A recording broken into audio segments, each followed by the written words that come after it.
Okay, the webinar started. Right, let's hope people will join us now. Yes, we can see participants are joining. That's fantastic. Welcome everyone to the Condé Nast College of Fashion and Design online open day for our specialized master's courses, so postgraduate programs. While you're joining, we're going to give you, I'm sure, a minute or so to make sure everyone can join us. But in the meantime, could you please tell me if you can hear me well and see the screen that we're sharing as well? That'd be really helpful to know whether we have any technical problems today or everything is a smooth sailing. You could put it into a chat function or the Q&A that you see at the bottom of your screen. That'd be fabulous. Oh, yes. Okay, Abigail, thank you so much. And Cecilia, thank you. Thank you for letting us know. So just to let you know, today we'll be talking, thank you, Nicola and Dila, you're all very obliging. Thank you so much. So today we'll be talking about our postgraduate courses. We'll start with the introduction to the college, to Condé Nast, if you don't know about the fabulous Condé Nast company, as well as we'll move into the course details, and feel free to ask questions at any point of the presentation. If we could ask you to drop those into your Q&A function at the bottom of your screen, that will help us manage those better and make sure that we answer every single question that's posted. Also, we'll be posting some additional information in the chats with some links to more information that you can explore later on. And at the end, we're going to have some admission information and more questions for you. We also have our student with us today, our current student. So I'm going to start with introducing our current student, Savannah Miller. Hi, Savannah. Hi. Do you want to introduce which course you're studying with us? Yes, so I am in the master's program with getting a degree in luxury brand strategy and business. Fabulous. And can I also ask you where you're from, Savannah? Yes, I am from the United States. Cool. So yeah, Savannah is one of our international students, whom we have loads, to be honest, and I'm sure we will ask her to talk a little bit more about her experience as we go through the presentation. So we're also joined today by Johannes Reponen, who's our academic director. Hi, Johannes. Hi, Agata. Nice to see you, everyone. And thank you for joining us for this postgraduate program open day. I'll be talking about the MA courses more specifically. There's a lot of information, but feel free to ask questions as we go along, and we can also answer those for you. Fabulous. We also have Sophia Ciminello, who is our director of admissions. Hi, Sophia. Hi, Agata, and hi, everyone. Thank you so much for joining us today for this online open day, going through our postgraduate programs here at the college. We're so excited that you're here. As everyone has said, please feel free to ask us questions along the way. You can just drop those in the chat and we can answer them as we go and again at the end. And as Agata said, I'm the admissions director, so I manage the admissions teams. And I'm going to be sharing an overview of how the admissions process works near the end of the presentation. So stay tuned for that. Thank you. And I've just realized I never introduced myself. So my name is Agata. I'm the head of brand for Condé Nast College here in London. So I think whoever wanted to join us today has.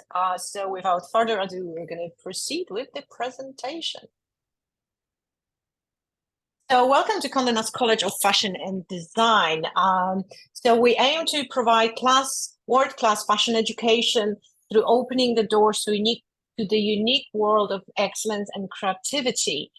And you're probably wondering why there's bold cover on the slide. So we are, in fact, coming from the Condé Nast company, that is an international publisher that operates from over 30 markets across the world.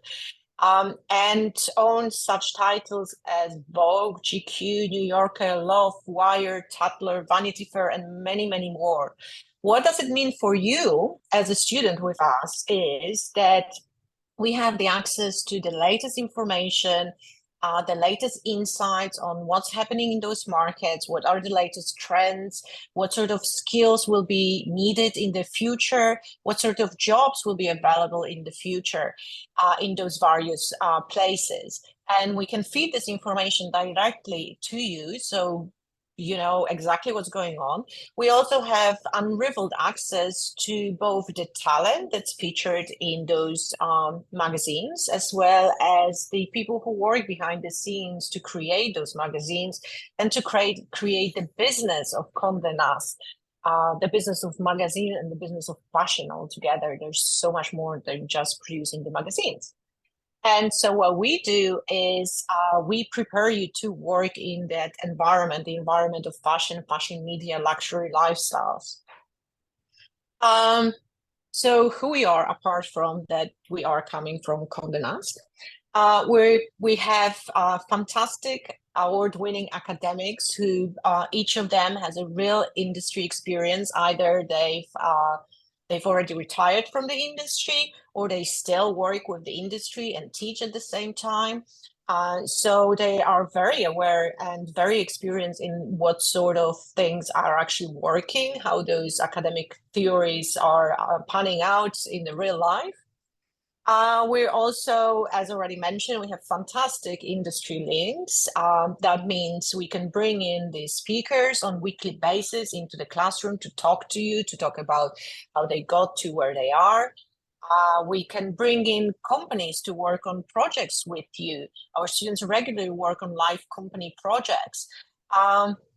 We're also, our size and the approach to how we do things is to provide a boutique experience. So it's almost like a bespoke education experience and journey that you have with us. We're quite small, so therefore are able to create a very close-knitted community. You get a lot of interactions with our academics and with other students. And what it allows you to is really have an in-depth conversations and really think through your journey and where this education could take you. We offer career support to our students. And you will see in a minute that our specialized masters go from, you know, fashion communication, fashion media, luxury, entrepreneurship, styling, and many, many more. So not only that we bring the speakers into your classroom on a weekly basis, which I'm sure Johannes will mention later on, but we also use the expertise of professionals within the industry to help us inform when designing new courses. We're thinking, where should we focus? You know, what are the skills that really will make a difference for you on this job market? What are maybe the entrepreneurial initiatives that you should get involved with? And those, you know, those are the people who help us focus a little bit better as a college overall. And you can see some of them, actually all of them are extremely experienced professionals and very, very well known internationally. So the Condé Nast College of Fashion and Design has been in existence since 2013. So in fact, this academic year and last calendar year was our celebration of 10 years in existence. And since then, there were over 3,000 students coming through our doors from over 100 different nationalities. It's really unbelievable how many different nationalities we have in the classroom. Which is fantastic because you make friends from all over the world, and you also get to know a little bit more about cultures and traditions and people living in different parts of the world.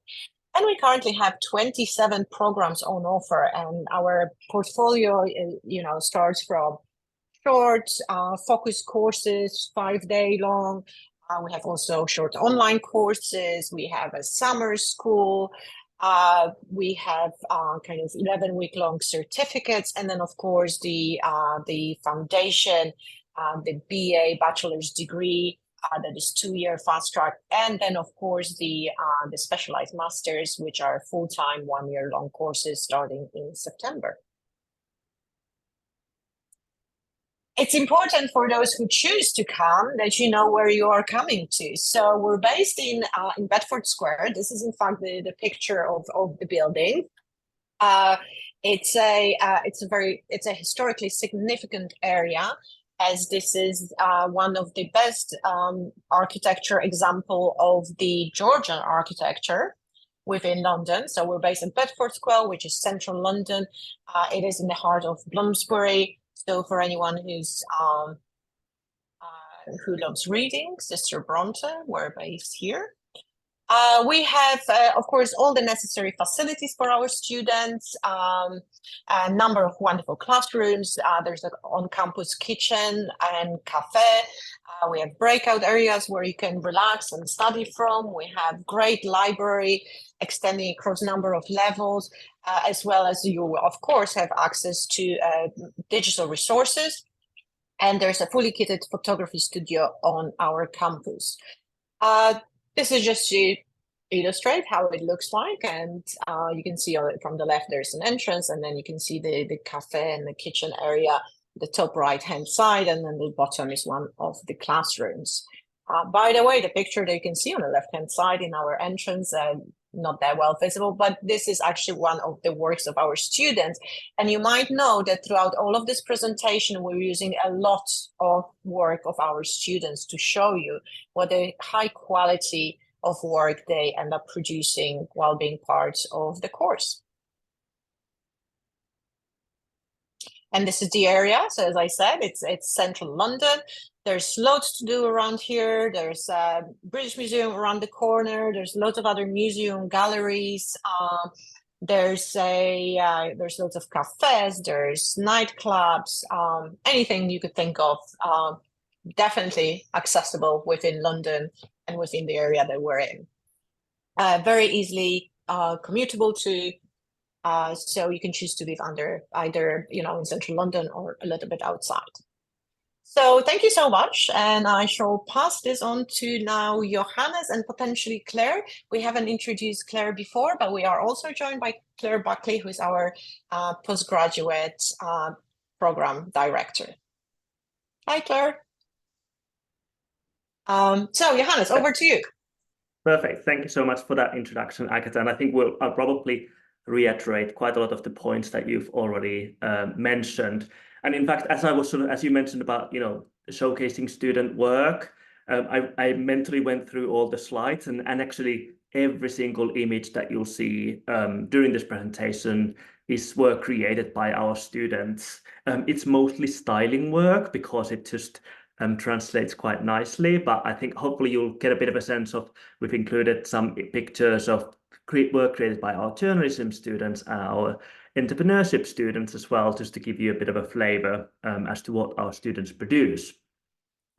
In terms of our postgraduate portfolio in London, currently we have 7 MA degrees that we run in London.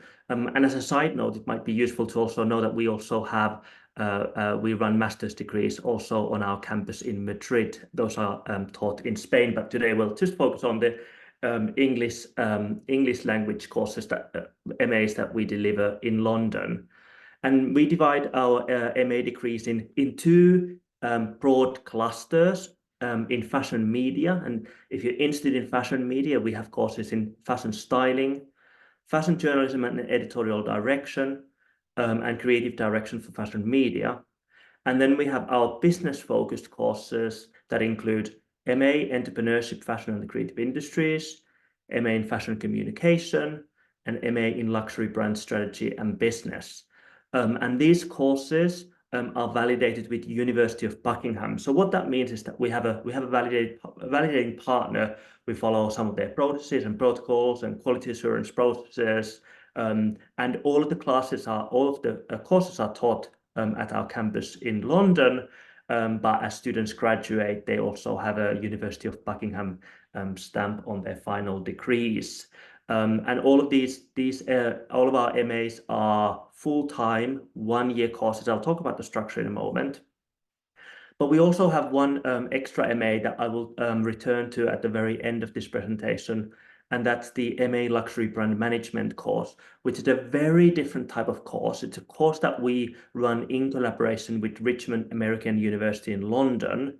But again, like I said, it's a slightly different type of MA, and I will return to that towards the end of the presentation. I'm going to talk to you a little bit about each of these programs. So I'm going to start off by talking about our MA programs, and then followed on by our media programs, then followed on by our business-focused programs. I'm sorry to showcase a really complicated infographic diagram structure here. It was really my attempt to try to visualize for you as to what our term structure looks like. And also because there are some, things that I thought actually really might be really useful for you to understand in terms of how we operate. So as we already mentioned, our MAs are one-year MAs. We start at the end of September, and students then submit their final projects at the end of August, and we usually have a graduate exhibition taking place in September as part of London Fashion Week, where our MA students showcase their work to family and friends, and of course also industry. At the college, we have a 4-term structure. So students are with us for 4 terms. Each term is 10 weeks, and during each term, we do a number of different modules. Now, that's where this diagram comes in handy, because we've designed our MA degrees in a very specific way, and it comes from this one of the kind of philosophical things that underpin our studies, which is we're a very boutique college. For us, it's really important that we have a close-knit MA community. Everyone gets to know each other. It promotes cross-collaboration. It promotes students getting to know each other. Ultimately, all of our students are going into the fashion industry, so it's about starting to develop those networks. And I really love the fact that I get the sense, and I think I'll ask this later on from Savannah as well, but I get the sense that our students are not necessarily so wedded to their courses. They have friendship groups across the different programs, which I think it just makes it such a rich experience. And we do that partly by how we design the courses. So when all of our MA students arrive in term 1, we do a number of modules where students study together. So for instance, in term 1, all of our media students do a project together. It's a collaborative project where they start to understand what fashion media is all about, but also how these different roles from journalism to creative direction to styling can kind of feed into each other in creating new concepts for the industry. And alongside that, we have another module where all of our MA students study together. So it's just to kind of get the course started by promoting this cross-collaboration and integration and close-knit course community. Then in term 2 and term 3, we focus very much on the subject-specific or program-specific courses. So if you're a styling student, that's when you really start to kind of learn the craft of styling. If you're a journalism student, that's when you really start to learn the craft of journalism, and so on and so forth. And then the course really finishes in term 4 when our students complete their final master's project. This is the biggest project that they do as part of their degrees. They showcase it as part of the graduate exhibition. But also, again, I'm just reflecting back on last year. A lot of our students collaborated with, so we had a styling student collaborating with a creative direction student, or a journalism student collaborating with an entrepreneurship student. So which is really lovely to see that kind of collaborative attitude is followed through even in the final project that students create. So that's why the diagram was there, hopefully to try to visualize the journey. The first program I'm going to talk about is our MA in Fashion Journalism and Editorial Direction. This is really for those of you, if you're interested in fashion writing, the role of an editor, or you're interested in content creation. It's really about becoming a storyteller within the context of fashion media. How do you tell stories? How do you create a narrative around fashion for digital platforms, for printed platforms? It's very much focused on writing, and actually there's a lot of writing involved with this. So particularly with, if writing is something that you're really passionate about or interested in, I think this is really the course for you.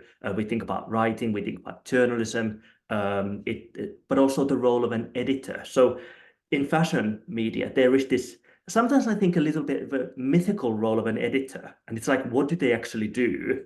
What does editing mean? And that's something that we kind of think about as part of this particular course.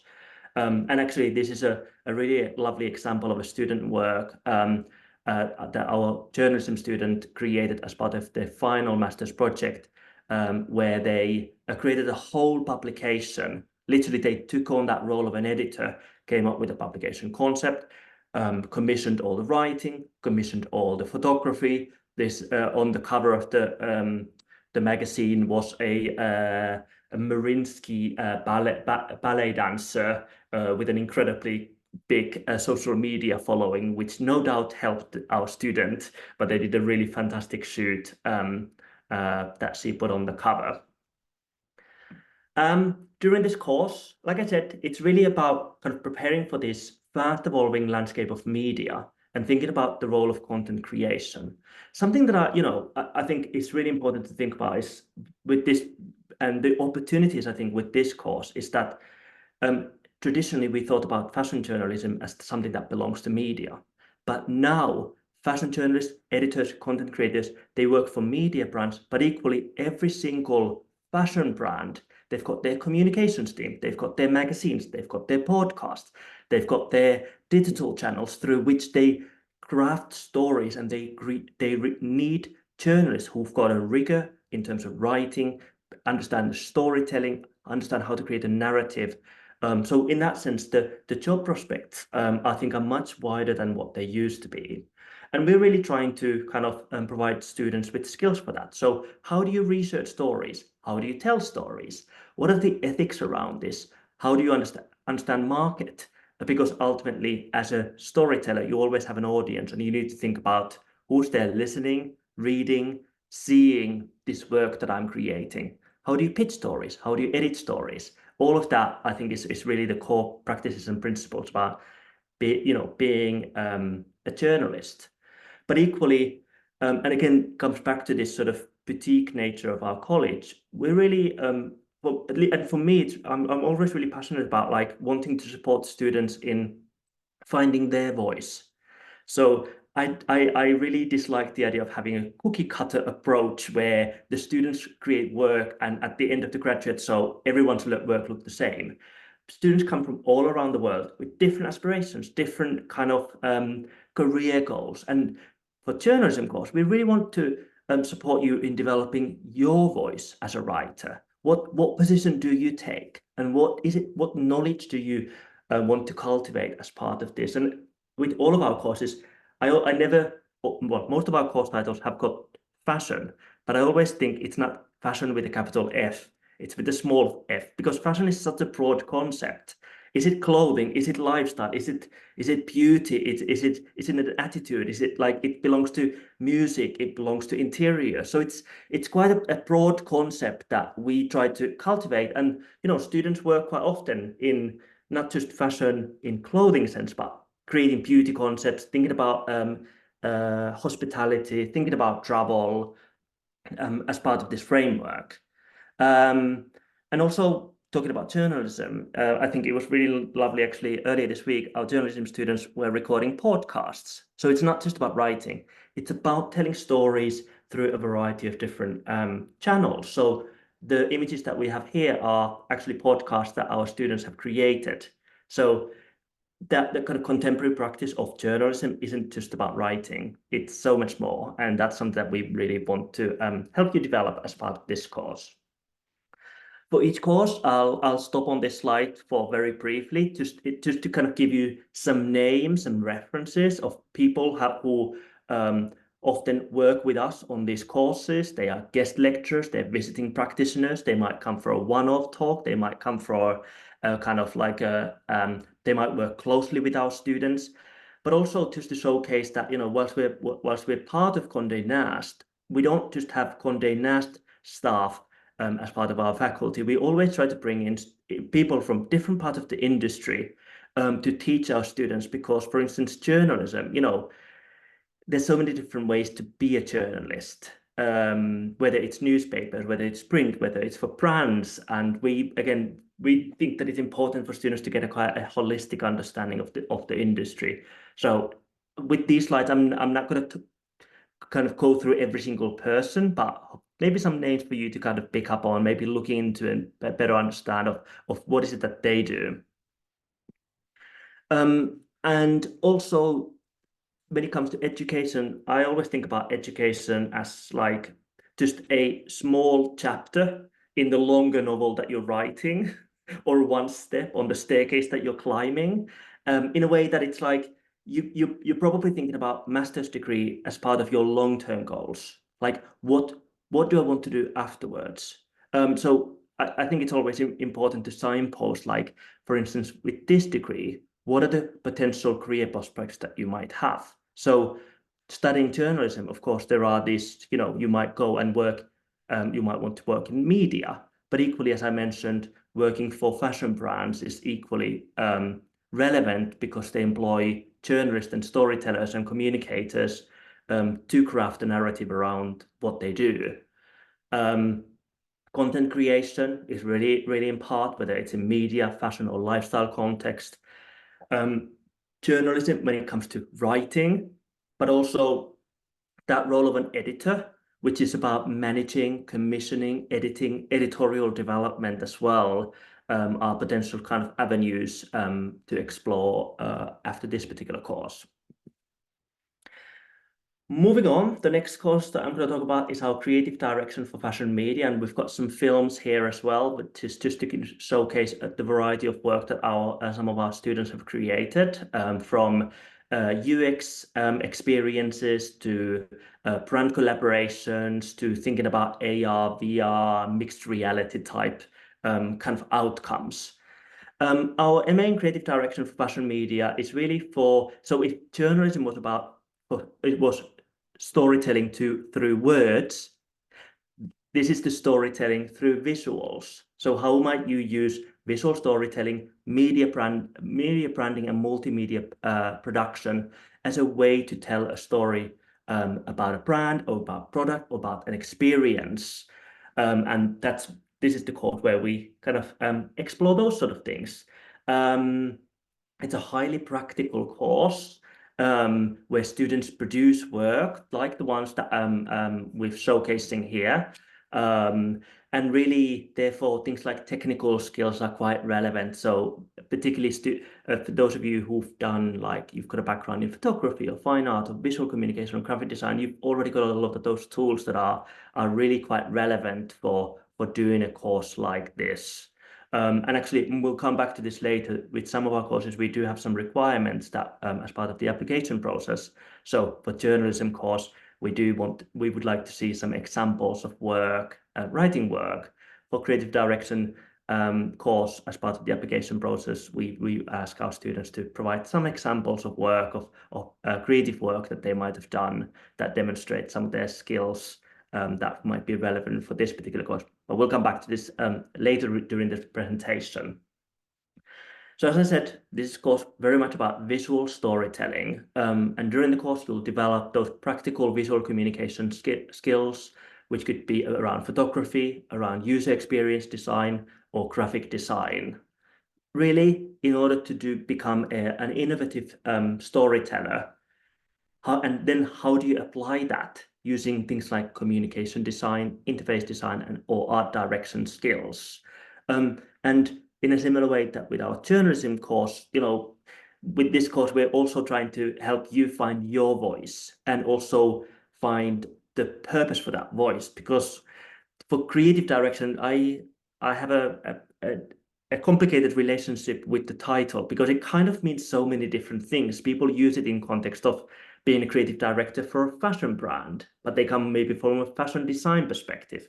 We don't teach fashion design as part of this. We're teaching more of those visual communication skills, moving image, still image, visual storytelling, and how do you control that in context of a brand, whether it might be media brand or fashion brand or something else. And which is why things like understanding visual brand identity is really important and how that might work across different platforms. Understanding how you direct a visual look, tangible feel, or a user experience around fashion narrative is part of, part of this course. And also, being a creative director is very much about collaborating with others. How do you build a team? How do you manage other creatives? When you have a vision, how do you bring that to life when you don't necessarily always have the technical skills to realize everything? So there are, this particular kind of character traits and soft skills that I think are important to develop as part of this sort of course as well. And Agata already mentioned earlier that we do quite a lot of industry projects as part of our courses. So I think these social media campaigns are a project that we did with Stella McCartney a couple of years ago, where students were tasked to create Instagram campaigns for the brand. And we spent a couple of days in the studio with students kind of filming and using the product and creating some content around it. Again, just few people who contribute to this particular course. People like Tim Rennie, who is a creative director and has worked for a variety of different Condé Nast titles, such as Vanity Fair, as has Fiona Hayes, who was the design director for at Condé Nast, overseeing a lot of the global issues of Vogue. Just again to give you a bit of a snapshot of the types of people who contribute to this particular course. And in terms of career prospects, well, those of you, if you're interested in things like graphic design, you're interested in the art visual departments, working across print and digital platforms, creative production, whether it might be for still or moving image, or all brands, for instance, they have a communications department where they have creative directors or visual directors who are very much thinking about the image or thinking about how the brand narrative is told on social media or on website, in lookbooks. Those are the sort of directions that you might be interested in going, and this course really provides some of those skills in order for you to seek employment in those job avenues. The final media-focused course that I'm going to talk about is our MA in Fashion Styling. Continuing with this idea of storytelling. I suppose this is also storytelling. It's about storytelling and narrative, creating a narrative around fashion with visuals, but of course, things like clothing and image making plays a really big part in this. So this is really for those of you who are interested in that role of a stylist. What does it mean in context of print, digital, and experiential fashion, that you want to learn some of those kind of particularly technical and practical skills to do with styling, but also there are these conceptual skills around understanding creative commercial and critical dimensions of what does it mean to be a stylist.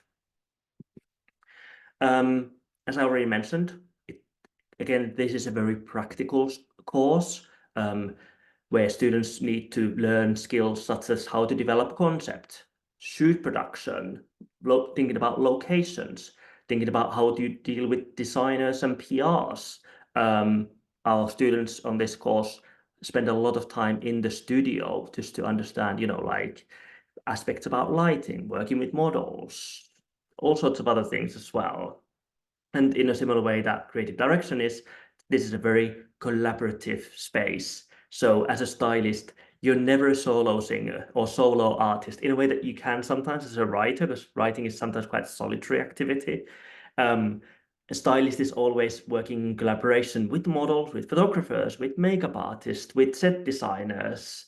And it's about creating a team and finding the people that you can connect with and create the work that that you have the vision for, and that you share that vision with the other creative professionals.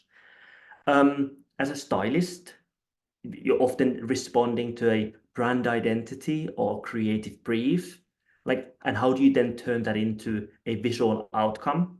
And again, it could be in creative context, whether it might be editorials, or in very commercial context, where it's about branded content or lookbooks, branded material. And in a similar way, we talked about developing a voice as a journalist, as a creative director, but as a stylist, it's also about finding a style and having a voice. What makes you distinctive or unique as a stylist that then at some point in the future gives brands a reason to want to work with you, or other collaborators a reason to want to work with you? What do you have to offer? How do you see the world, if you like? And I suppose like journalism, creative direction, and styling, they're all about developing a portfolio of work. And we're really trying to challenge our students with the briefs that we create to create, great work that you can then showcase after the course as a way to demonstrate these are the skills that I have. This is what I can do as a stylist. Few examples of people who contribute to this particular course, who are stylists, celebrity styling, and actually I didn't talk about that. I think styling in itself is quite an interesting space because, traditionally stylists, where people thought about styling purely in context of media, like creating editorials. But stylists work in so many different ways. And of course, with things like social media, and the importance of the entertainment industry, some people like celebrity stylists are such an important players within the industry in crafting a narrative around a personality. And after this particular program, again, the obvious outcome is to work in styling, but there are so many different contexts and spaces and ways in which you might exist within that. So whether it's about editorial roles, whether it's about consulting brands, being an image consultant, visual content creation, styling for fashion or media brands, but even equally, again, not just fashion with a capital F, but entertainment, music, culture, lifestyle. There are all sorts of different really exciting opportunities for stylists to work in those spaces as well. That's it for our media programs. We've got a short film that gives you a glimpse into one of our previous graduate exhibitions. It's not the one that we held last September, but the one before. But it just gives you a bit of an idea of the work that students have created and the ambience that we have at the college.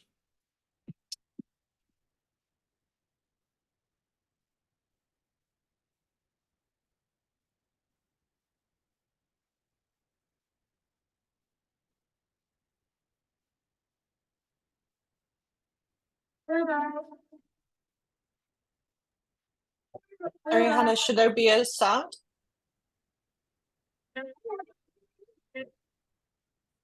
We can't hear the sound.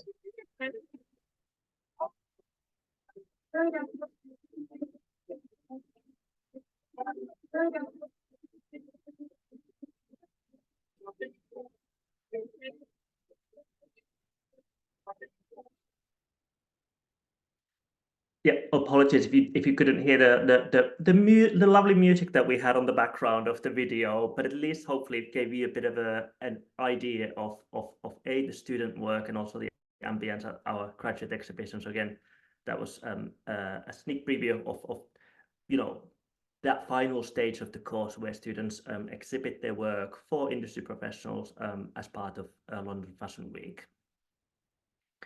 I wonder whether there's any specific questions that have emerged about our media program specifically before we move on to our business-focused programs that might be useful to capture at this point? The question I have here is actually kind of to do with business programs, to be honest. Then maybe we can park that and we'll hopefully answer that. Yeah, yes, that's Actually, about it.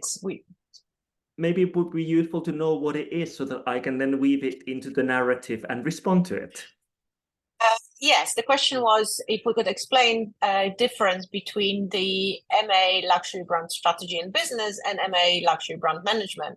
What is really the difference between strategy and management? And is there a difference? Perfect. Thank you. Yes, there is difference. And actually, the biggest difference is also in terms of the context. So these are two different types of courses. One is a course that we run at the college, and one is a course that we run in collaboration with Richmond University. So actually, it's not just the difference between the content, but also the overall experience is very different. But that's a really good question, and I'll make sure that I'll answer that for you as part of the presentation. So moving on, next up, we'll talk about our fashion business and entrepreneurship focused programs, and we've got 3 here to cover. I'm sorry to straight away start again with an infographic, but similarly, like it's just a visualization, 4 terms, 10 weeks each. In a similar way that our media students do, they have a project where the media students work together. We also have a project where all of our business focused programs learn together, and maybe Savannah might join us in a moment and talk about a little bit about what happens in term 1, but it's really about the kind of practices and principles about brand communications and marketing strategy. And alongside this, students do a module where business students also study alongside media students, which is just to promote this kind of like close-knit college community, networking, and making sure that, you know, everyone knows everyone in the college. And in a similar way that with the media programs, term 2 and term 3 are very much focused on starting to develop those practical program-specific skills. And the course, in a similar way to the MA courses, culminate into the final master's project, which is I suppose the biggest project that students do. I always think about it as like the showcase project, the project that is probably the biggest project that students will have done during their kind of, well, not just during their time with us, but in general, that will hopefully be also a nice platform for the next part of their journey as a way to showcase, like, this is what I'm really capable of. This is where my interests lie. And quite oftentimes, those final master's projects, and this is a sort of culture that I think is really important as well. Like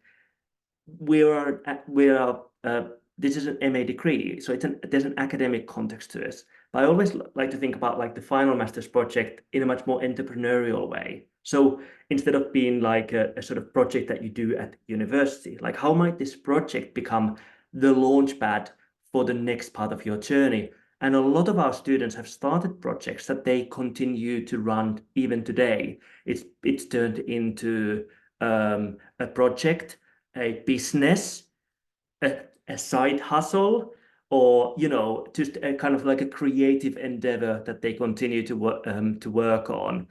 And actually, I even saw on our social media where we profiled very recently 2 of our graduates from, I think, 4 years ago, who've gone on to now launch a sort of business together.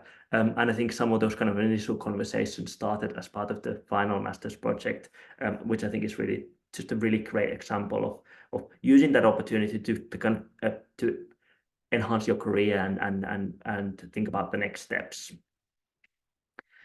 The first course that I'm going to talk about is our luxury brand strategy and business course, which is when I will definitely need the help from Savannah, who is one of our students on the course and is actually experiencing it as we speak. And actually, Savannah, maybe I'll come to you first.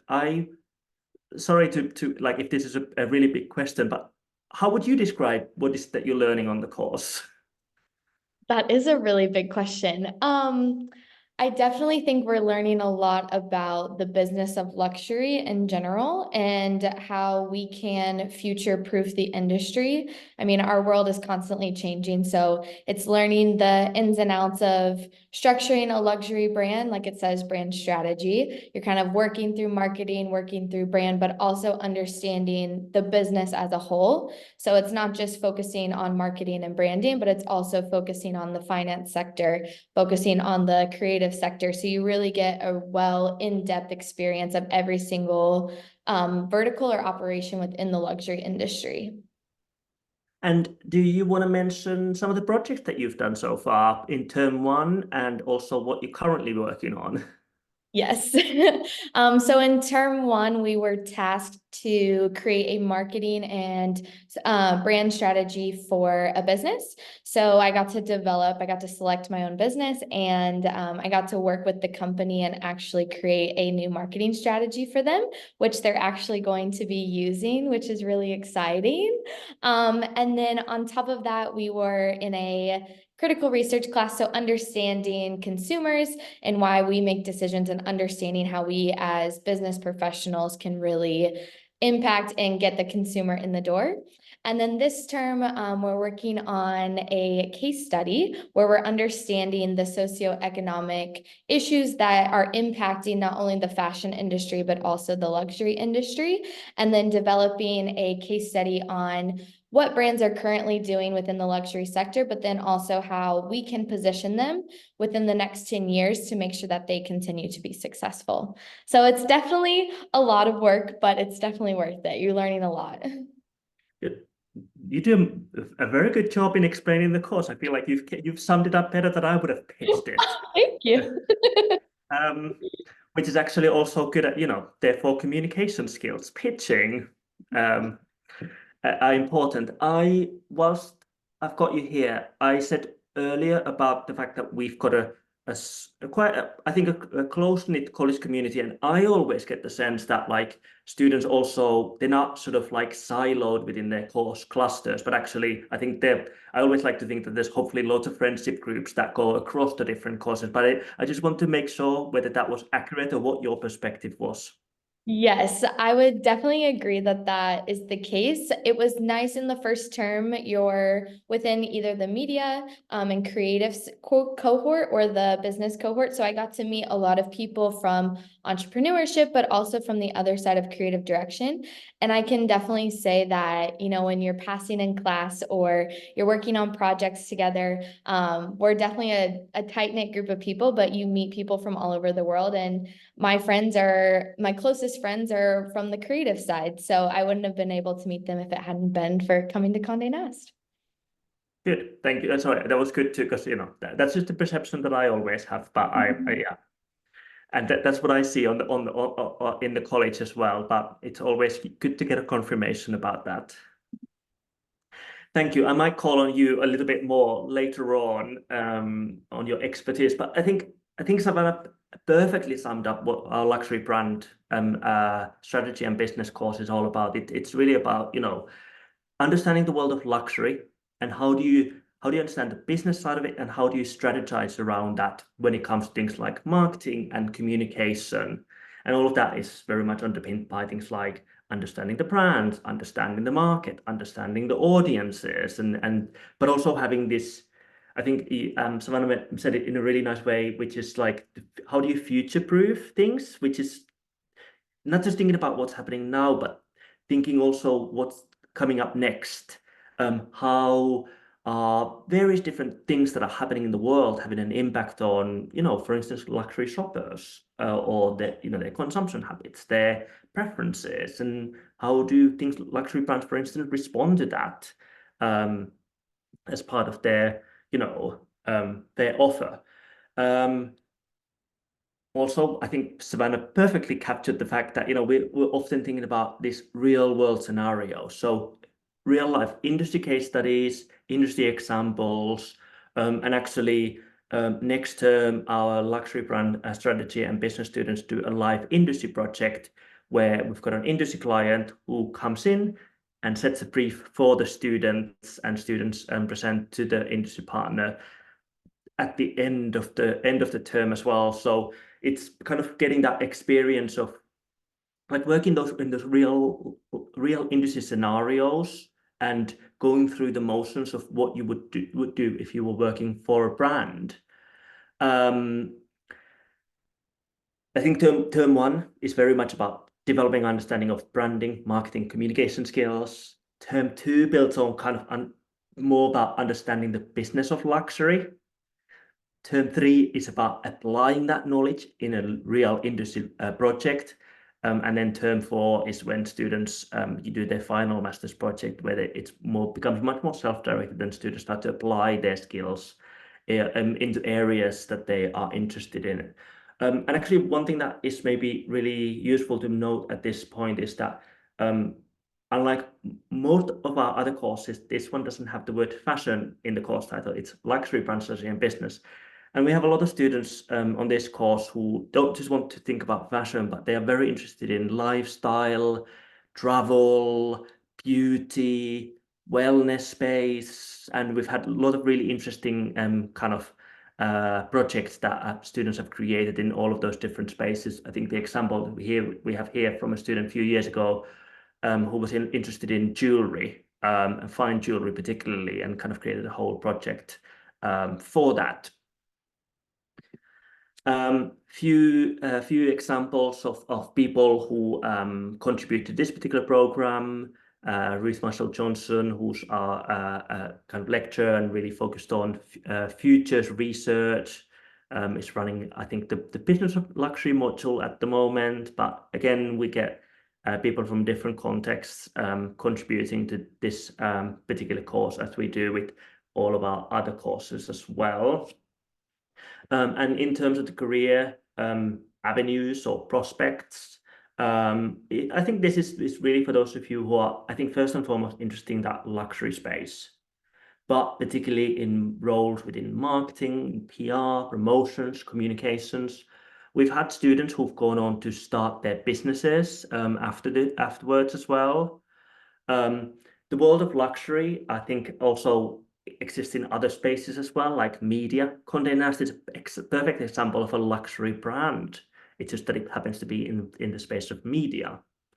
So those are the really kind of job avenues as part of that. And Savannah, I wondered whether there's anything that you would add about this course that I might have forgotten, or anything that you think actually it would be really useful for the listeners to know this particular piece of information. I don't know. I think you covered it pretty well. I do have to say, though, that was one of the big things. I always thought it was just fashion based with this particular degree. But now that I'm in it, it's definitely widespread luxury. I mean, you learn about jewelry, you learn about hospitality. I'm working on a project about hospitality right now. So it is a great opportunity to jump into whatever sector of luxury that you want to. It's not just fashion based. Yeah. Which is good. And again, I think that's part of, I think what we're trying to do is making sure that students can find their journey or their track. There's not one size fits all. Everyone's got different context, different aspirations, different background and different future. And really how can we support students in finding that place that's right for them moving forward as well. Thank you. You did a like I said, better job in pitching the course than I would have ever done. The next course that I'll talk about is our MA Entrepreneurship, Fashion and the Creative Industries. I suppose this is then for those of you who are interested in fashion business with a capital B, or if you've got that entrepreneurial spirit, if you are a deep down entrepreneur, you like business thinking, and particularly in context of fashion and creative industries. And we tend to have students who come to this particular program who they often have a business plan, or they're like, I'm wanting to develop something and I need that space to do that.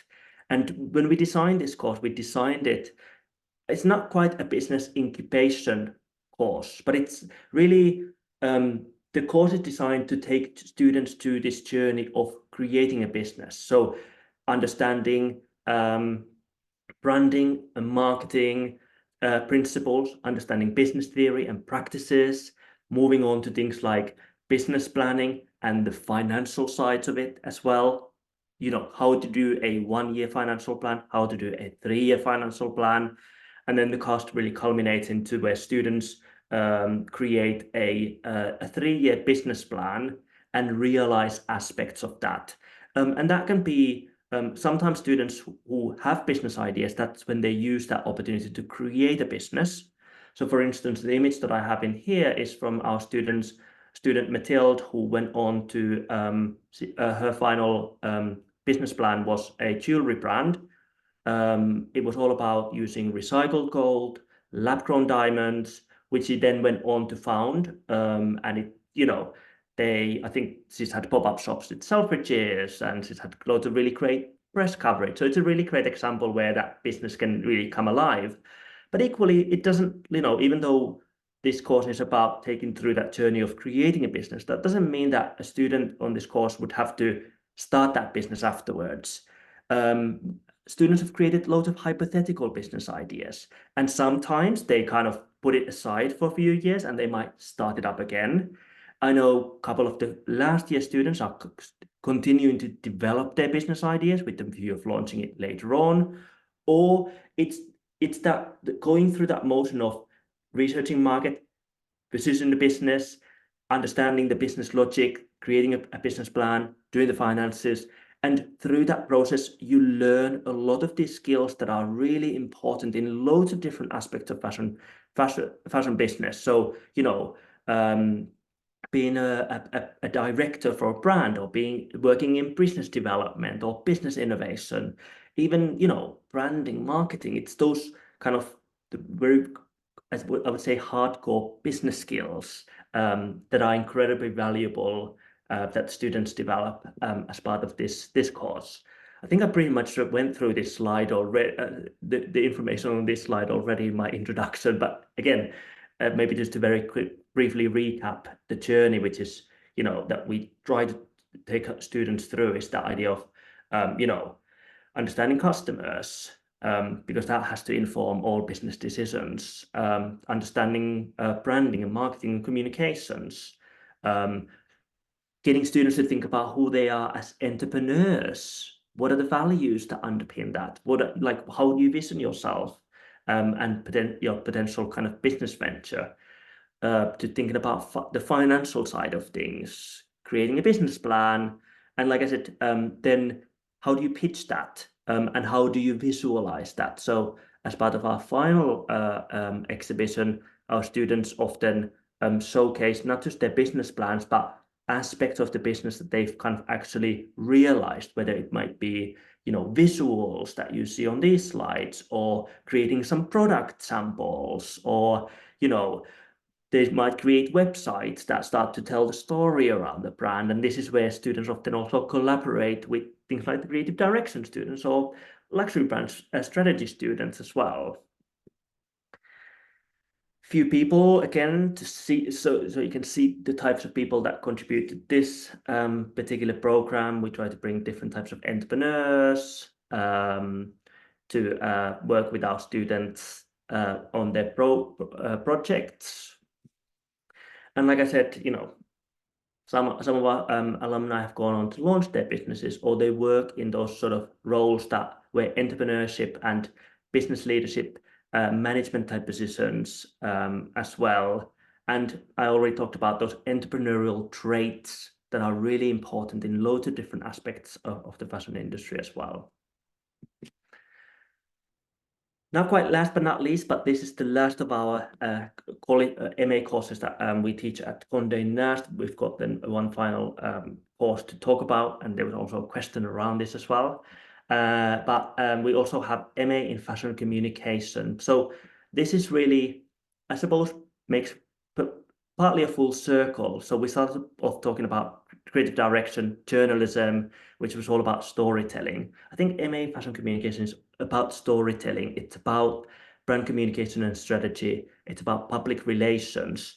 But whereas our journalism students write, creative direction students create, stylist style, the fashion communication students, they work much more on the strategy part of communications. So I would say this course is particularly those of you who are interested in going to maybe PR, public relations, events, kind of brand strategy type roles, where it is about crafting a brand narrative or shaping the perception or audiences have about the brand, or a variety of channels through which you might communicate a brand story. I think in a very similar way to our luxury brand strategy, and actually I think for all of our courses, actually, like the future is quite important component, because fashion in its very nature is not about what's happening now, it's about what's happening next. We can learn what's happening now, and we can learn from what's happened in the past, but ultimately fashion is quite often thinking about the future, which is also problematic because of the cyclical nature of fashion. And we could launch onto a whole discussion about sustainability and all sorts of other things as well, but that's a talk for different space. But also I think about it this way: our students, once they graduate, I think we actually have a really good track record of, like, a lot of our students very shortly after graduation are able to seek and secure, they're able to not seek but secure employment within spaces that, or like kind of fields that they've actually studied, so something relevant to their course. So we're really focused on trying to prepare students for that. But I always think about how I think our students will go on to make a bigger impact in the industry, not straight away after graduation, but 5 years down the line, 10 years down the line, 15 years down the line. So therefore, we're really trying to think about, like, that mindset of thinking about future, understanding how do you read culture, how do you understand what's coming down the line, not just what's happening now, because that's in a way happened. You sometimes have to be a bit bold. You have to look into the unknown, and that in itself should inform the kind of practices and thinking. And also, I think we haven't talked too much about it, but things like sustainability, ethics, corporate social responsibility are such important parts of our industry. And in many ways, I opened up the kind of worms around sustainability and, like, the cyclical nature of fashion, but I believe that fashion can have a positive impact in the world. So even through communication, I think actually our communication students are doing a project at the moment where the challenge was, like, how might fashion brands, use communication channels in order to kind of better the world, or to make the world a better place, or make a positive impact in some ways. And I think those are really quite important considerations for our students to think about. With communications, it's about, like, understanding communication strategies, marketing strategies, understanding the different channels through which communication is done, thinking about past, present, and future. And in a similar way that on our luxury brand strategy course, with this course, we have a live industry project that students do next term. Few examples of people who contribute to this particular course. Again, sometimes some of them work closely with our students, sometimes they're much more, they come in maybe a one-off lecture around the specialism that they have. And in terms of the careers outcomes, really branding, PR, promotions type roles are relevant for this particular course. And also, I think events is quite an important part, and that kind of experiential aspect of fashion, particularly now when digital seems to be, like, the first and foremost consideration for a lot of people, but actually experiences in kind of whether it's events or brand experiences are really, really important way to communicate what brand is about. I mean, fashion weeks are happening at the moment, which is a prime example where the way in which fashion brands are communicating what they're all about. That's it for the first 6 MAs that we have at the college. I know that I still got one more course to talk about, but before I do that, I'll just wanted to capture a few additional pieces of information that I think might be relevant for for potential applicants to know. We talked a little bit about careers already, and it's something that we try to support our students with as much as we possibly can, because, as I mentioned earlier, doing an MA is just part of a longer journey, and we're all constantly having to think about what comes afterwards, which is why things like how to do a CV, cover letter, which sounds really simple, but it's actually not, because there are conventions, even within fashion, as to how you might approach it, kind of personal strength analysis, personal branding, job search strategies are really important part of preparing for the life after. And something that I haven't mentioned yet, which is that our students have, as part of the final master's project, an opportunity to do a work placement. It's not a compulsory part of the course, it's an optional part of the course, but I get the sense that most students are very keen to do that. And it's very much something that we start from almost the first week that students arrive when we do the work placement briefing, but throughout the course we have a lot of workshops, and really I think next term the heavy lifting starts when we're really starting to prepare for the sort of summer term, which is when students have got a space where they can do their work placements. Yeah, we've had students doing placements in all sorts of different really interesting companies, and it's a great opportunity to again have something to put onto your CV that's relevant, develop skills, develop networks, but even just that kind of very act of applying for roles. Like, fashion is an incredibly competitive space, and being, starting to understand, how do you best write emails, and how do you communicate with others? How do you stand out from the crowd? It's those sort of really, really small things that actually make a really big difference, which I think even the work placement opportunity facilitates, because you're having to sort of go through the motions of doing that.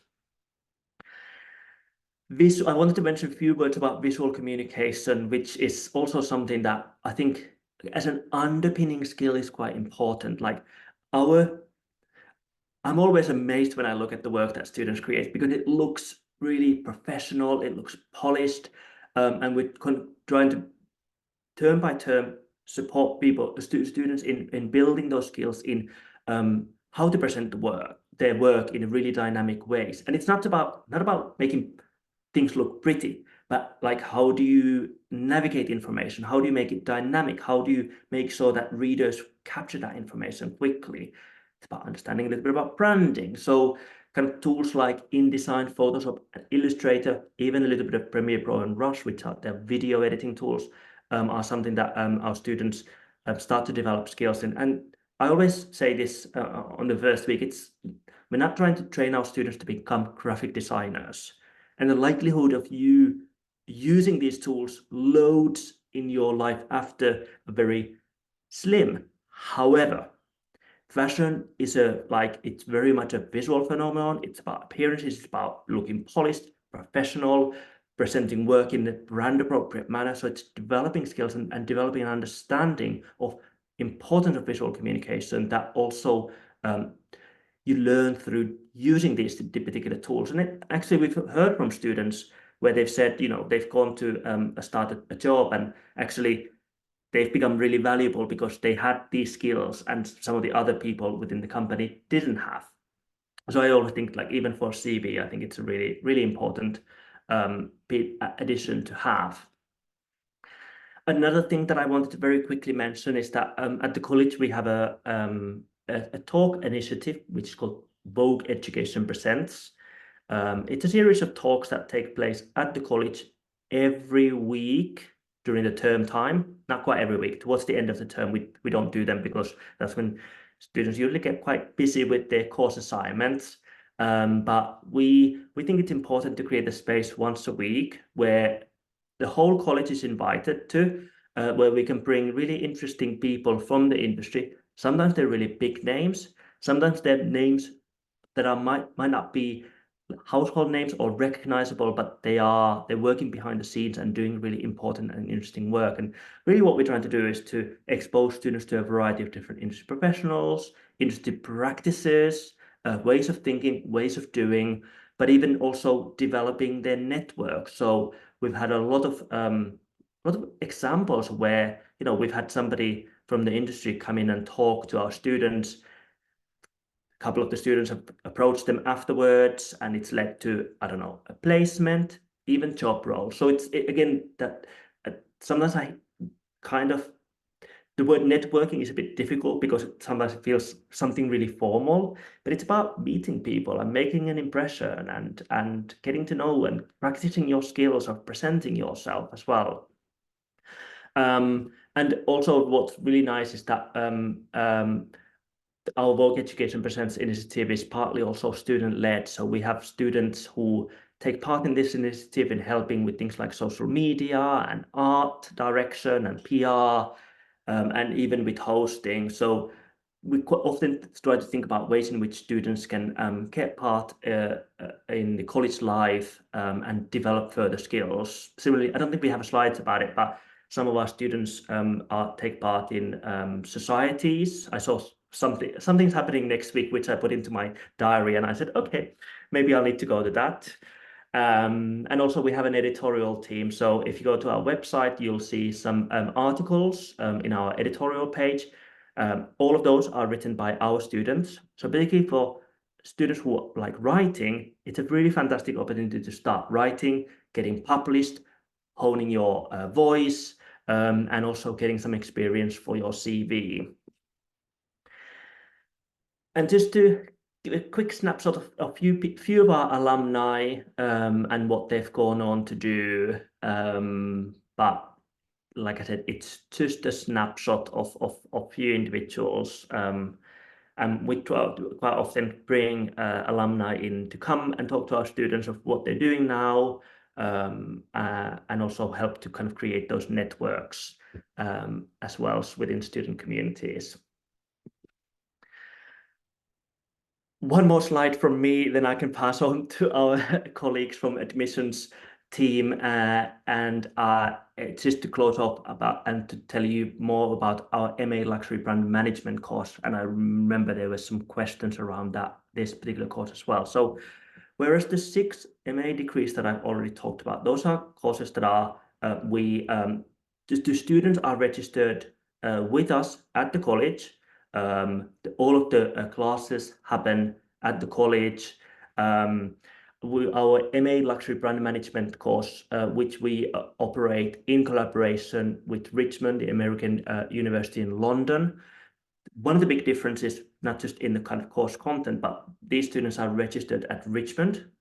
They have all of their classes at the Richmond campus in Chiswick, and these students come in once a week for classes on Monday afternoons to the college, where we curate a very specialist, fashion-focused lecture series for them that focuses around luxury brand management. So there's a really big difference, not just in terms of the course content, but also the way in which students engage with us as a college. Equally, we invite our luxury brand management students to our Vogue Education Presents talks that I already mentioned. And we also have other opportunities that we haven't talked about, but our students have an opportunity to go to New York. Savannah, are you going? No, but I know some of your peers are. So we have a New York trip in a few weeks' time. Agata is going. And yeah, that's open. That's an optional trip for our students. Our luxury brand management students are invited to that as well. And students can, of course, these students on this course can, of course, come and use our campus and library facilities as well. But I think that's a really big difference to understand in terms of what it means to be a student on these different courses, and it's quite a different experience. That's it from me. I'll now hand over to for us to talk a little bit about our admissions and entry criteria, and also, you know, there may be some questions that might have also emerged about our courses, and we can probably take those later on as well. But I'll hand over to Sophia. Yeah, thank you, Johannes. Thank you for that great presentation as well. So let's head into this section talking about admissions and our entry criteria. So first, our general entry requirements. So students must be at least 18, and our standard academic entry guideline is an honors degree, so preferably at least a 2.2 or above. The US equivalent GPA is a 3.0. And then for our international students, we require a CEFR level B2 in a standardized English language test. So this is IELTS 6.5 and then a minimum of 6 in each component. So that 6.5 is the overall score. So these are just the general baseline requirements that you need in order to apply to the program. So we can go ahead to the next slide. And for applying, so we require some documents for you to submit with your application. So you can go online to submit the application form. And then as far as additional requirements that we have for documents, we'll need you to just submit a copy of your passport, then also copies of any transcripts that you have. And we'll also need some overseas qualification requirements. So if you've completed your undergraduate study outside of the UK, we'll need a comparability statement. And if it's not in English, we also we require you to submit any of your transcripts to be translated in English, a personal statement that should detail your interest in the college, the interest that you have in the specific program. It's difficult to do this on paper sometimes, but just put your personality into it and let us know why you're interested in studying with us and why you'd be a good fit. And then some of our courses also require work examples, but we can get to those as we get to the next slides. So that personal statement and examples of work, like I was talking about for the personal statement, but also with the work examples, we just want to see your skills and ability and how you think you'll be able to perform in the course. So for creative programs, we need examples of work and a 500-word personal statement. And for our business programs, we need a 1,000-word personal statement. And we've outlined some bullet points here of the things that we'd like to see. So a demonstration of a strong personal identity, the potential to benefit from the course. So where do you think this course will take you? How does it align maybe with your future career goals or how you want to reach that potential? Excellent communication skills. So we want to see those writing skills. How can you craft a persuasive argument? How can you write analytically and also showcase, again, your personality through writing? And then, of course, evidence of motivation and commitment. So why do you want to study with us? And what excites you about studying with us? What motivates you to get a master's degree with us here at the college? And Savannah, if you maybe want to speak a bit about maybe your admissions experience, how you interpreted the requirements for your specific program as far as the creative examples or the personal statement. Yeah, so I thought the admission process was super simple as far as understanding what I needed to submit to the college.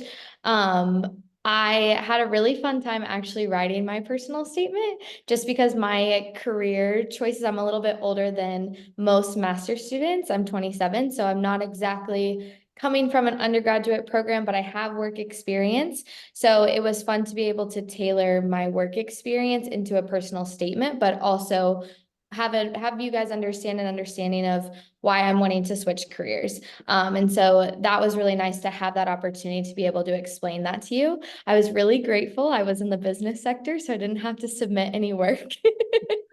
But now that I'm in the program, I do have, developed a portfolio. And so it's definitely made me a better candidate as I go into the workforce. But going back to the admissions process, it was super easy to understand. The response from the college was super fast in a very timely manner. But yeah, it was a really great experience and super streamlined. That's great to hear. And for everyone listening to, if you have questions about your personal statement or work examples, is my GPA high enough, anything like that, please feel free to reach out. I know Agata put the email, I think, in the chat, I believe, about the just general admissions inbox. So please feel free to send us any questions that you have throughout the process. We're always happy to help answer those and make the admissions process a bit easier. I think we always, we want students to know that applying to grad school and graduate school, it can be a really stressful experience, but it doesn't have to be. We want to make that easier for all of our applicants. So just reach out if you need anything. Okay, the next slide. Yeah, go ahead. Oh, sorry. Okay, well, you didn't finish. No, because someone was asking about the fees and deposits, but yeah. Sorry, Oh, go yeah. ahead. Yeah, of course. We'll get to that in a second. So as we've mentioned throughout the presentation, our programs are global. So we have a number of international students in our MA programs. So if you are an international student, you are required to obtain a student visa to join your respective program. And so the CAS process is kind of how that starts. So a CAS number will be issued to you in order to start the visa process. For any of our US students or students who have attended US-based institutions before, this is similar to getting an I-20 ahead of your F1 visa. And you can apply for the CAS from March 2024 on. So it's starting pretty soon. And you can find out more information about what this process is like on the international student section of the website.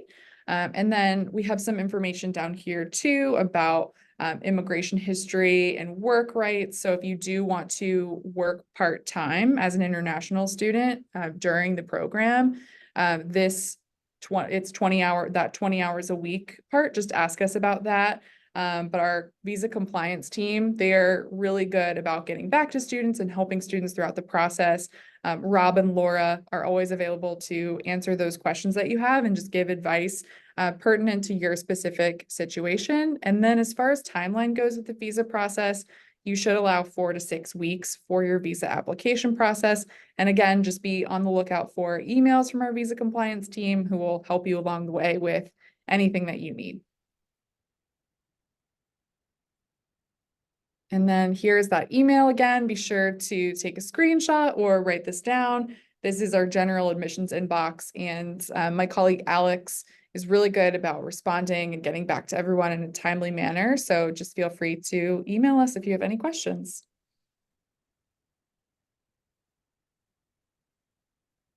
Agata, I'll hand it back to you. I think you're muted. Oh, thank you. Thank you so much. Thank you so much. We still have a few questions for both admissions and Johannes. So I hope you're still good to answer.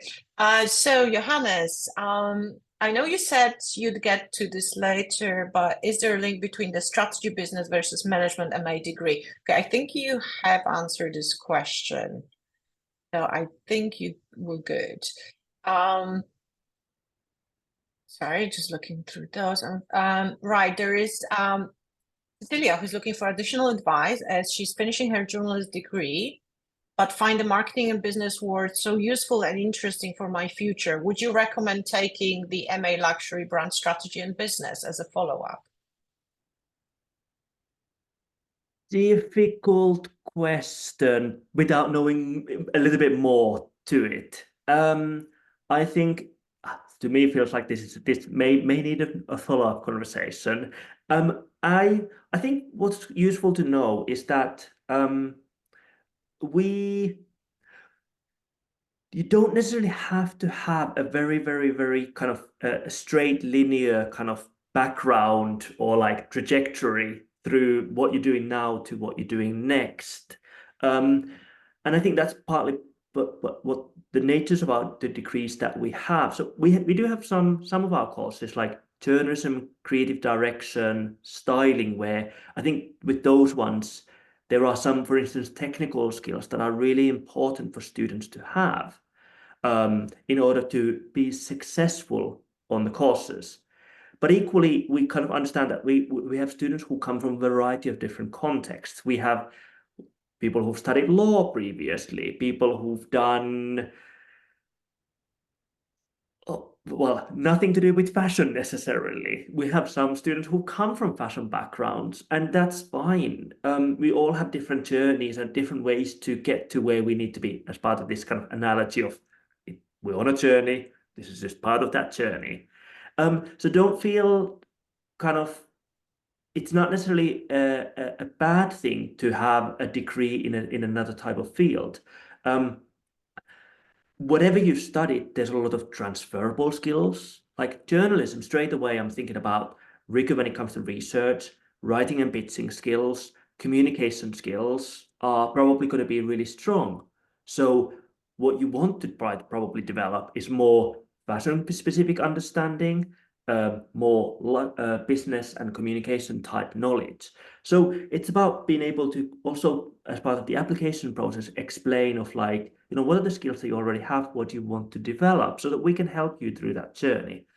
And also, I think one thing worth mentioning is we can help to guide you through that process, and sometimes even at the interview stage, the conversations might evolve. So there's been a couple of times recently, you know, where we've interviewed, and as part of the interview process, you know, the discussion goes towards a new direction, and then all of a sudden it's like, well, actually, you're applying for this course, but have you also considered this as an option? Because what you know, we sometimes respond to even like what we hear back from applicants during that stage, and we can help to guide through that.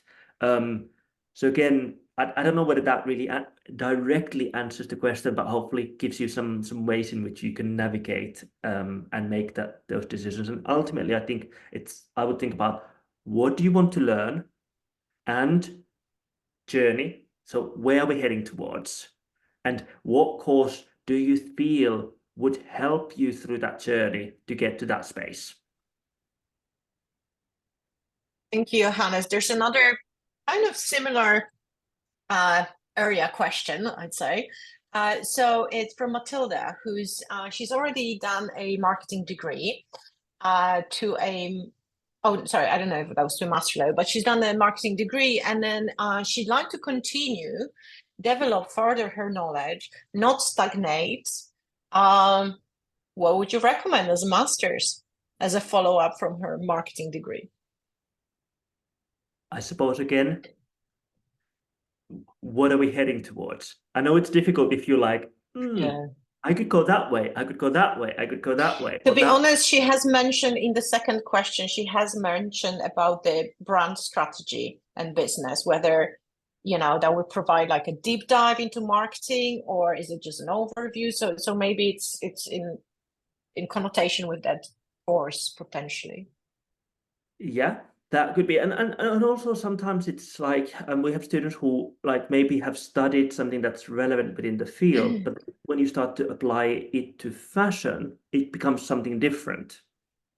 So we have students who, for instance, have studied English or kind of studied journalism, but then they do our fashion journalism course. It's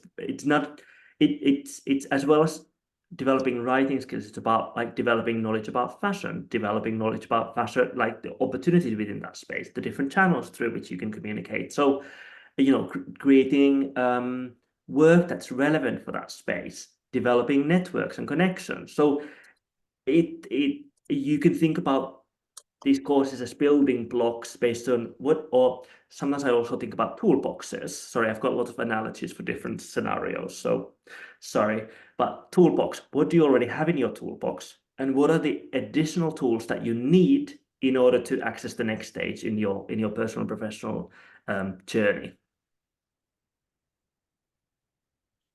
Okay, thank you. I need to go back up again. So, do you know, with regards to the MA Luxury Brand Management run by Richmond, do they also have lectures in the same way as we do? So, I know that this year it was Monday to Wednesday for our MAs. Would they be following the same schedule? No, this is where the context is very different. So students who study with us, our schedule, our week is, I think, quite set in stone. We usually have classes on Mondays, classes on Tuesdays, classes on Wednesdays. Sometimes there might be things like tutorials on Thursdays and Fridays, but we try to keep our weeks very concentrated, because also there's a huge amount of self-directed study.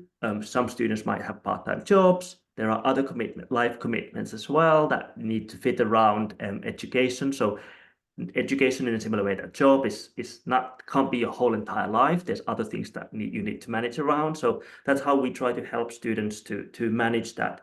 The pattern in Richmond is very, it's not not very, very different. There are similar contact times. So usually our students come in around between 10 to 15 hours a week, depending on where they are in the module. It's a very similar thing in Richmond, but the pattern of the week is slightly different. Sorry, does that answer the question? I guess, yes, I think it does. Hopefully. So there's a question for Savannah now, in this case. So you can breathe for a second, but there's more questions coming back. So could you please talk a little bit about your housing experience? Do you live on the campus? Okay, yes. So I do not live on campus. There actually, and you can correct me, Agata, but there's no housing on campus. However, the university does offer within their website a few sites that you can visit to check out student housing, which is actually how I ended up applying for an apartment or a flat in Camden Town. And so there's two different ways that you can approach housing. I have friends who went through a realty company here in London and were able to acquire a flat and roomed with other students at the college or at other colleges within London. Or you can do what I did and go through the university and visit one of those sites and talk to them to see what fits in your price range or location. I definitely recommend searching the different neighborhoods that those locations are in prior to submitting an application to live there. But other than that, it was a very easy and streamlined process when applying for an apartment here through the university. Can I ask you, when did you start looking for your accommodation? So I started. When is a good time to do that, really, you feel? The earlier the better, I say. But I was accepted into the college around May of last year. And so after I made the decision to commit to Condé Nast College, I started looking in about June, and it took me about 2 months to figure out where exactly I was going to live, just with researching the different neighborhoods, seeing what fit in my price range. It's definitely something to think about. It's London, so you have to think you're in central London thinking about those areas, but definitely give it 2 to 3 months to find a really good place to live. Thank you, Savannah. Yes, one of the things that we're doing this year that Savannah didn't have opportunity to experience is we're starting this virtual learning environment area for our prospective students, so who hold offers and pay the deposit, which basically we ask you to do when we issue an offer, so you can secure your spot.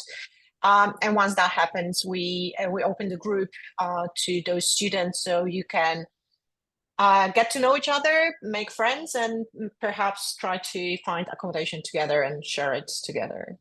Might be a little bit easier. So thank you so much. Another question, this time for Sophia. Could you please reiterate the timeline for the fall admissions? Yeah, so right now we're on a rolling timeline. So there aren't specific dates where you're going to like find out when you're admitted. So there isn't like a decision release date that we have. But how it works, we have 2 upcoming deadlines. We have one on March 1st and another one on May 1st. If you're ready to apply by March 1st, you will get a decision a bit more quickly. But May 1st is that kind of that big deadline that we have, our regular decision deadline coming up. And how it works, once you submit your materials, we'll review your application. And then after that, you will have an academic interview. And then after the interview is complete, that's usually a few weeks after we review your materials, then we'll be able to issue you a decision from there. So it's a pretty quick process in terms of graduate school applications, but I would say if you want an answer earlier, definitely apply earlier. And we'll be able to, again, help you out along the way with any of those requirements. Thank you so much. Yeah. Another question is to do with the portfolio. Is it better to emphasize creative vision or technical skills in your portfolio? Johannes? If it's creative direction or styling, I think creative vision is more important than technical. But I think we can see that technical, like even a style image, there are technicalities that we can understand. But I think ultimately, I talked about this a little bit in relation to the visual communication skills. It's like, even that we're not training our students to be graphic designers, but having an understanding of the language is important. But actually, what's going to be more important is like your vision as a creative. Okay, thank you. Techniques can be learned. Vision is bigger.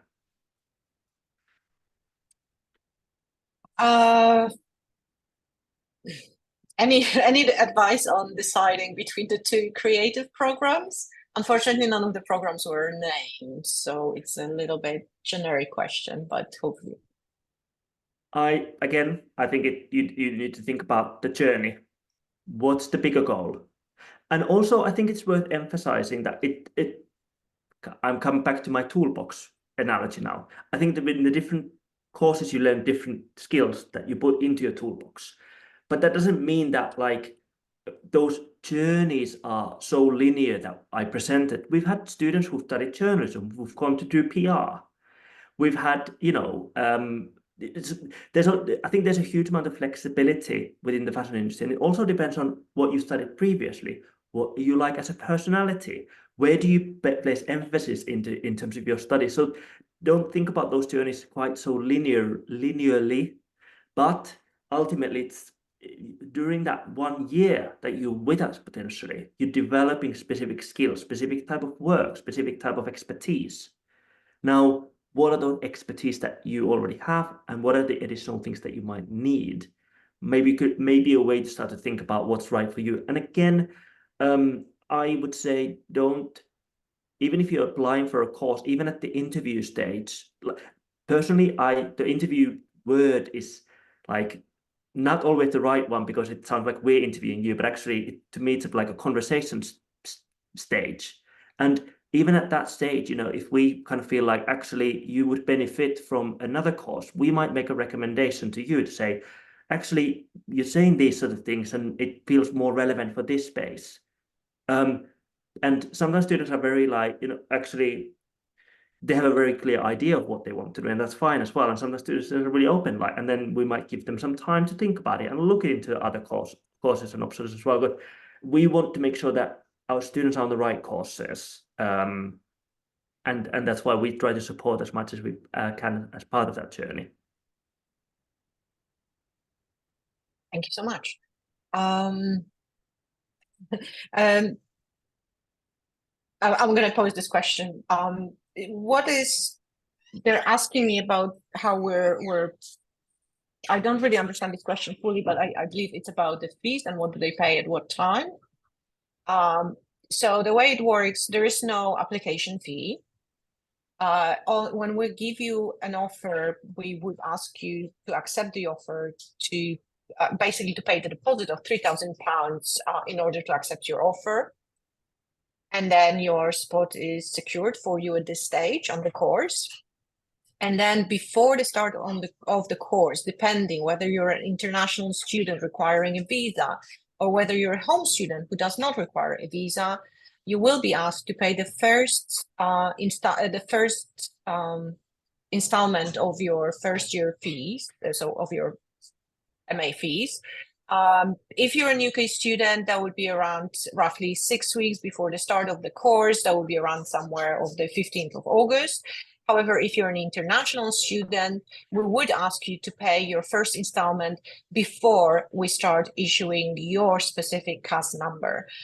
So at this stage, if you wanted to have your CAS number issued in March, you'd have to pay your deposit and your first installment in March.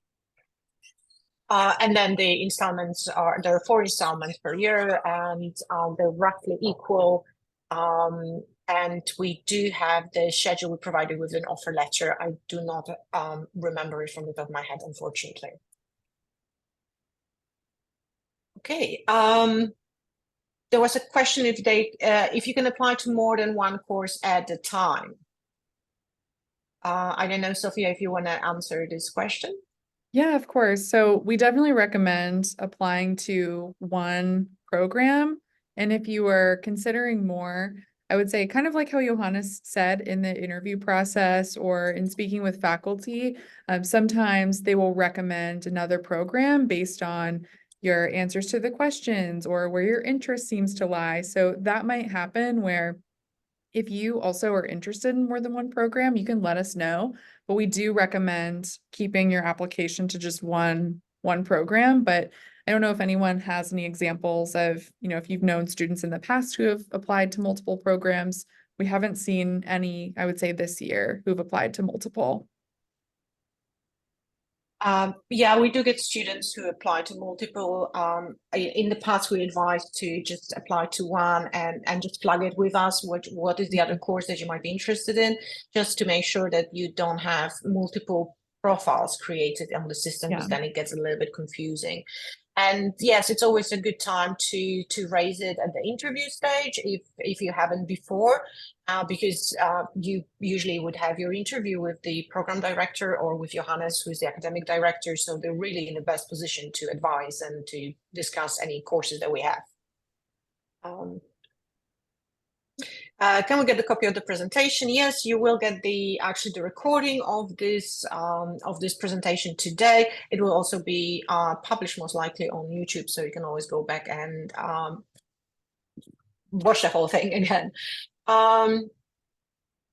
Okay, in the recommendations of 10-15 examples of work, would this be 10-15 projects? A photography project may include multiple photos or just 10-15 photos overall. Also, would you like us to include supplemental writing to explain our work, or should we allow the work to speak for itself? I guess that's to Johannes or Claire. Good question. So it could be, so it depends on, again, I suppose, what course you're applying for. I think it could be 10 to 15 pages. My recommendation is it's not about quantity, it's about quality. And if you actually feel like you've got 3 pieces of work, let's say they're photographs, 3 photographs each, I think be confident in what you have. Don't feel like you need to show. It's not, like I said, it's not about the quantity, it's about the quality and the work that best represents you. In terms of commentary, it's really up to you. I suppose I always think about if it's primarily visual work. Don't underestimate the importance of things like mood boards or background research, if that's what you, for instance, documented. It's not always about the finished outcomes. Those give us an insight into not just what you're capable of doing, but your thought processes and all. So don't underestimate the importance of some of that, the process work, as well as sometimes the final outcomes. Thank you. So we have the final question of today's session. For those who stay till the very end, the hardcore audience here, thank you, is for the current staff. If you attended Condé Nast as a student, how was your experience and what was your field of studies? I'd like to notice we all look very young. Thank you so much. But I believe we all started a little bit farther ago than 10 years. So I don't think we can really talk about the experience with Condé Nast as a student. But can I offer an answer to this, which is yes, please. I think so. I have worked for very big universities, art universities within London, and also at Condé Nast, which is a smaller university. And I think I'm biased, but I love working at the college because it's like, I understand that our students are, and I said this a few weeks ago as well, I would say I believe in universities in the way that it's about connecting with the universe. And there's a sort of like an abstract kind of bigger picture element to it. But ultimately, particularly for master's degrees, students have done a BA degree and they're thinking about like, what's my next step in getting to the following step? And quite often students think about us as a place to pivot. Like maybe they haven't worked in fashion and they think about like, this is a way for me to get into that space. And I personally, the fact that we're in the context of Condé Nast, allows us this really interesting, exciting space to think about, look, coming to this from a scholarly perspective, but very much focused on the industry skills. And the fact that we're a very small college, for us, students are not numbers, it's nice to know students. We're all human beings. It makes, I think, a really nice experience. So my response to that question from context of also having worked in a big universities, I prefer this context because I think it does what it needs to do in a really nice way. Can I just add to that, Johannes? Of course. Just to add, because I joined the college recently, so I'm sort of very aware of my experience coming into this space, and I agree with Johannes. It's quite a bespoke offer. It's very specialized, but it's crossing academic with industry. Partnerships is a strong foundation. Experiential, transformative learning, and it's very specialist, and it's a really welcoming community. And because it's smaller, it sort of feels very familiar, and people are very open and warm and welcoming. So my experience has been hugely positive. So I hope that is perhaps with the students as well. But Savannah, I don't know if you want to add anything, because obviously you're the person having the student experience. I'm having a staff and student experience, slightly different. Yes, for sure. So I think for me, coming from an industry that, I mean, I was an athlete my whole life. I competed on an international level for Team USA. So I wasn't necessarily focused on fashion my entire life. And so I was definitely nervous coming into Condé Nast thinking, oh, I'm going to be behind. I'm going to be behind everybody else as far as what their experience is in fashion. And actually it was the opposite. We kind of help each other. And so it's such a team building experience where you're meeting people from all over the world who are all coming from different backgrounds. And I think what Johannes said about the universe experience is actually so true. I mean, to say that I have friends from China and Portugal and Monaco now is insane to me that I can say that and get to work with them every single day. So it's definitely a very niche community and a very special community. It's honestly like a little family who all are very driven and passionate about what we want to do within the fashion and luxury industries. Very cool. Thank you so much. There are no more questions. There's in fact people saying thank you for a wonderful event, for loads of information provided. Oh no, there's one more question, sorry, about the fees payments being organized. Pay as you go, sorry. How can the fee payment be organized? Are there pay as you go payments options? No, unfortunately, no. The payments are, you can either pay once in full, or you can pay in installments, providing, of course, any of those options also require a 3,000 deposit. So unfortunately, we're not that sophisticated yet to have pay as you go. But thank you for the question. Okay, well, thank you so much for staying with us for almost 2 hours now. You've been fantastic. Thank you, Johannes. Thank you, Sophia. Thank you, Savannah, for joining us. Thank you, Claire, so much for coming in as well. And thank you all for staying with us for such a long time. We hope it was informative. We hope we're going to see you in our admissions pipeline at some point, at another event, and eventually in our courses. So if you have any questions, send us an email to admissions@condenastcollege.ac.uk. You can also check out our social media for a little bit of a sneak peek into what it might be to be a student at Condé Nast College here in London. And you can always join us for another session like today. So thank you so much, and have a lovely rest of the day or the evening, wherever you're coming from. Bye. Thank you very much, everyone. Thank you. Bye-bye.